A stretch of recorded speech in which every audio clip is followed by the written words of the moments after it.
Welcome to Deep Dive, where we break down the latest sermon which happened this past Sunday.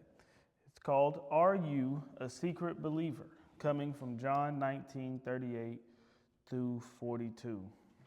And just right off bat, that was such a good one because our world is just filled of secret believers, fake believers, if you will, people that just like the good stuff but don't really want to commit to it and take that stance, or they're scared of what the world may say. This was really a good one. So just starting off, what's some of your opening statements on that? I think the thing for me that hit me as I studied and get ready for this deep dive is the two prominent people in the text, Nicodemus and Joseph Arimathea, and how powerful men they were. Had the prestige, had the money out, and yet, how do you keep from going all in with God because you like the attaboys, the praise from man. And that's tough. I mean, we say it and we all say we wouldn't do it, but man, look at all the people that get caught up in that. Mm-hmm. Because here these were two of the most, I mean, they was on the Sanhedrin Council. I mean, if they are the man's man, as you say, oh man, they got it all. They got the power, they got structure. When they call to be people show up, and yet they feared their position Mm-hmm. and went to God only when they absolutely had to. That's the thing that as the deeper dive you go, they went to him only when they had to. Thank God they did show because they were prominent, did some great things and wonderful things. But you're like, man, why would you spend most of your life doing it in secret versus just being all in, being bought into the cause?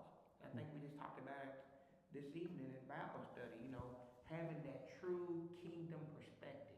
How do you truly see the big picture in that moment? Right. That you don't just bow down to the small things, like, but you really see the big picture and understand that what God is doing, He's elevating me to the next level to do what needs to be done, even when you don't understand it and the people around you don't understand it. And that's a difficult place sometimes we find ourselves in. Right. Yeah, this was an interesting one for me because it was just like the people that have the power, the ability, the resources to really change the game. Like they not people that would have to ask, and you're not the right hand man to the guy. You are the guy. So it's like, whose opinion? Why are you so scared of the other people sitting at the table's opinion when you already up there? And it's like, that whole thing's interesting, and it really made me just think of this paradox. Like when Jesus was talking, I don't know if paradox was the right word there, but just when Jesus was talking, he said it's hard for a rich man to get into heaven. And you're just thinking that God says, taste and see that the Lord is good. And why is it so hard for rich people to get into heaven? Is because they've tasted the world and seen that it feels good. And it's really hard to, once you've tasted, once you've seen all the things that the world can give you, to really be bold and understand that, hey, all this stuff that I've built through the world, I may lose if I stand on this right thing. And then you start thinking about all the things of like the Beatitudes and how he talks about the poor throughout his whole ministry and all this type of stuff. And he says the kingdom is with the poor and all this. And you think about them, and there's really two avenues they can either go. You either see they got super strong faith because all you're doing is longing.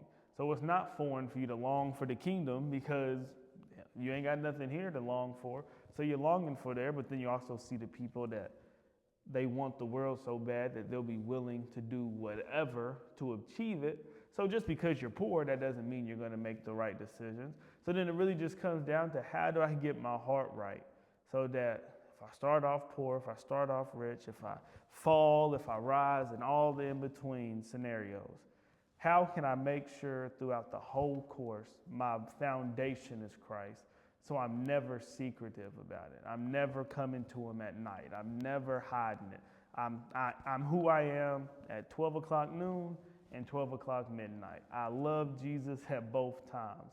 How can I build that foundation so that as I rise and fall in the world, that's me? I think we all come to I think the first words in verse 38, after this, and there was a comma. And I just think again, as we get deeper into it, sometimes, and just think about that.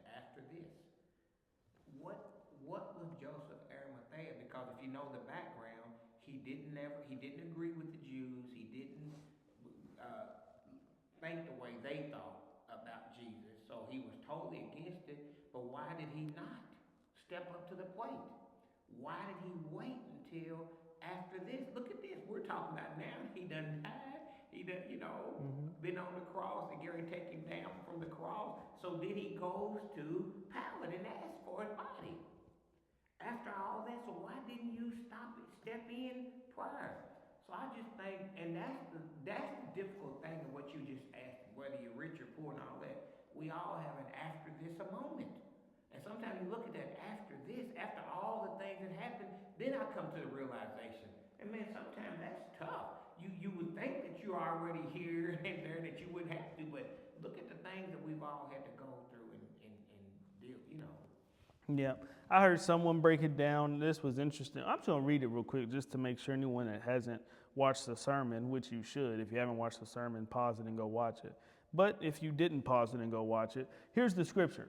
Starting at verse 38. After this, Joseph of Arimathea, being a disciple of Jesus, but secretly, for fear of the Jews, asked Pilate that he might take away the body of Jesus, and Pilate gave him permission.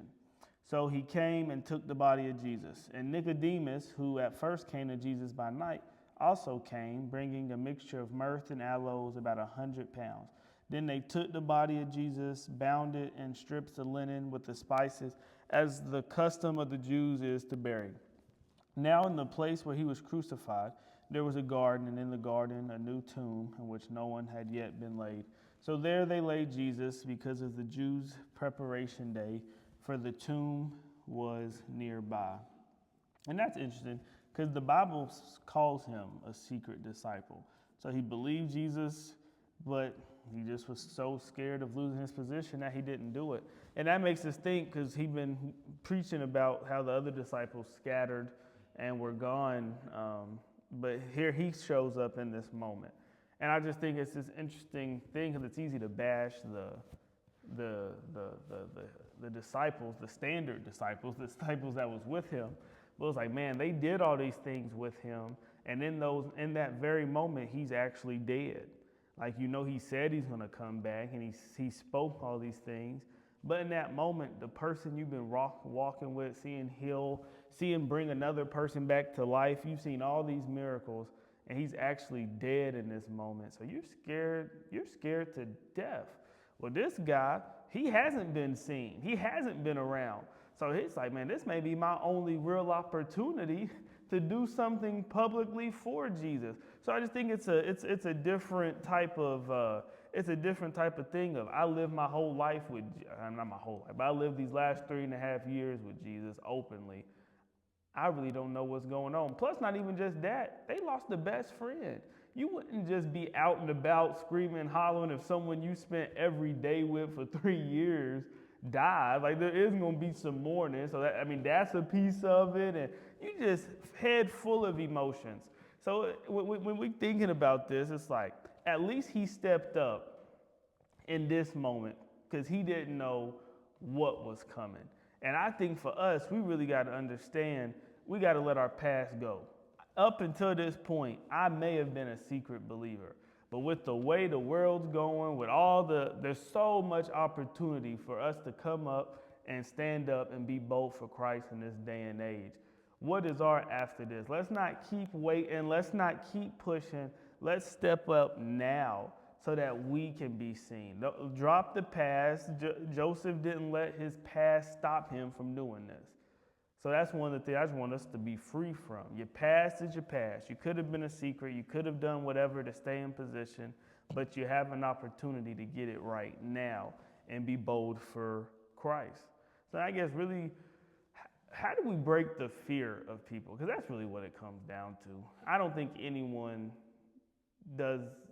is a secret believer except for the fear of people. I think that's why when I was preaching about it and we broke it down. So who's intimidated? I think you have to own it, cause after this moment, it's gonna pull what's in you, what's inside of you, what's really in you is gonna be pulled out. And at that time, after this moment, the realization he come to and said, man, I sit here and I watch I never agreed with these Jews. I didn't agree with these people. And I sat here and watched this. I got to do something about it. So now we see all that he did. He gave his tomb, never been used in the garden. So technically, he's putting his life on the line now. Because, they didn't want, he went to Pilate to get the body, and he did all that, so they're going to find out. So he put his status on the line. I think everybody sometime in life is going to come to there after this moment. Because it makes you think about, man, I've been intimidated by that group, and I shouldn't have been intimidated by that group. I've had a fear of this group, and I shouldn't have had a fear of this group. Because at the end of the day, he that is in me is trying to eat us in the world. Because it said it was a disciple, it just was secret. So he sit around, and it said as you read about him, he didn't agree with nothing that they did. But he wasn't bold and powerful enough at that moment to step in. But then when the time came, he went to Pilate and said, hey, I want to give him the proper burial. And that's the beautiful piece, because sometimes God is using all of us as they say, in a mysterious way. And you never know when your after this moment's gonna come, and you gotta show up and show out. He showed up and showed out. And not only did he did his part, then here comes old Nicodemus. 100 pounds. I can't even imagine that time. 100 pounds of spices. Because they wanted to give him the best of the best. That was custom of what the Jews did. And how they covered all of him and did that. And then knowing of what they said, whether they believed it or not. Now the evidence is they believed it. That he was going to rise, because he had told all the disciples. He told them, that's what he'd been telling everybody for 3.5 years. There's going to come a time, they're going to get me, but I'm going to rise again. 3 days later. So when you start thinking about all that, what everybody has to go through to get where we need to get, your piece of the pie, my piece of the pie, goes back to having the bigger picture. What is the kingdom perspective? So now we see two prominent, powerful men who sit on the sideline. One came at night, one just, wasn't going to be a part. But then when the time came, he owned the tomb. Come on, he had money, owned the tomb, and was able to get all that. And was able, because everybody wasn't going to go to Pilate. Everybody couldn't go to that. Come on. Mm-hmm. Now, I think that's the big piece, and I think that's my last piece for today. Is he just, for some reason, he didn't have a proper view of himself. Like, when you see powerful people, they don't be going along to get along. What their opinion is their opinion. But for some reason, he was treating himself like he was just another person at the table versus a big guy. Because you said it. Couldn't anyone just stroll up to Pilate and be like, let me get this body? Like, you had to be someone. You had status. But he let just the fear of everything just even change his view of himself. And Jesus told us, y'all will do greater things than I, because I go to sit beside my Father. A lot of the times we scared to death because we don't truly believe who we are. And we don't believe who we are because we don't spend time knowing who told us who we are. So we have no chance to know who we are. Because once you do that, it's like, you unlocked. You can do whatever because you know. This all the stories of the Bible, the Daniels, the 3 Hebrew boys, they say, man, you can throw us in the fire. God got us. But even if he don't, I'd rather be burnt than bowing down to you. Like, just having that oomph about you. That's like, it is what it is. Feed us the food that our God told us to eat. Give us 10 days. Okay, I only ate vegetables. You ate the steaks, the best lambs, all the best feasts, and I'm stronger and bigger than you in 10 days. Anyone that has a lick of nutrition knowledge knows that's not how it works. But when you studying with God, when you staying true to what God said, that is how it works. So if we truly just believe that God, when he tells us who we are, it's a game changer. It unlocks everything where there's no more secret believers. Why? My God has the universe. So whether it translates to things on the earth or it just ends up being whenever I get to heaven, I know who it is and I'm cool either way. And once we get that, we won't see no more secret disciples. I think it's funny she said that as we are closing this out. The interesting piece, just sitting here, aha moment of Joseph, Arimathea, Nicodemus, and Pilate. 3 prominent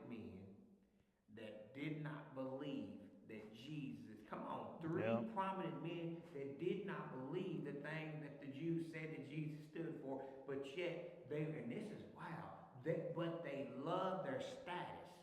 Because and I've talked about all of them, because when Paul said, I find no fault, y'all keep bringing it to me, and I'm washing my hand. The blood's on y'all's hand.